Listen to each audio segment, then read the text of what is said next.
Last night ni Montero ngayon. So ang bago may-ari ito na. Ayan o. Made in Philippines. Made in Davao. Okay, yan. Sinundo dito sa bahay. Ayan. So okay lang. Okay. And sana alagaan niya at saka magtagal pa to. Okay. Sa mabuting kamay. Okay. Exact ano nito? Ano ba to? Okay. Exact mileage. Diba? Oh, hindi kita. Anyway, babanggitin ko na lang. 57,105. Okay, 2017 model. August nakuha to. And 2025 tayo ngayon na ano, February. So ayun. Okay. Okay. Okay. Okay. Babay na. Ay.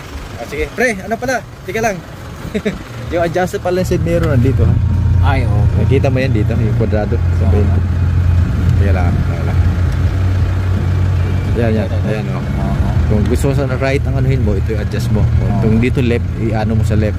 Okay? Okay. Okay. Last reminder yun. Sa mirror. Okay.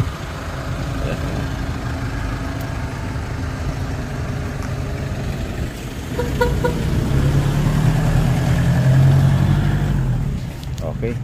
Babay na, Montero.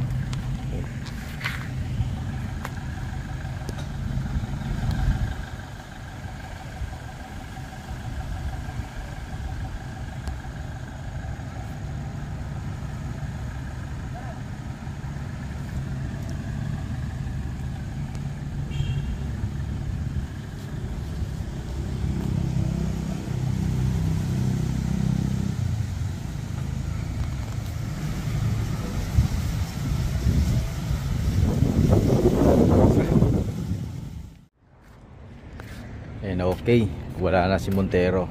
So fast forward naman tayo. After 4 days na nabinta si Montero, we welcome naman natin si BYD. Okay. So yung video parang continue lang to. Pero ayan, after 4 days dumating si BYD. So ayan na. So 4 pa rin. Ayan. Welcome. So ayan si BYD. Okay. Thank you for watching.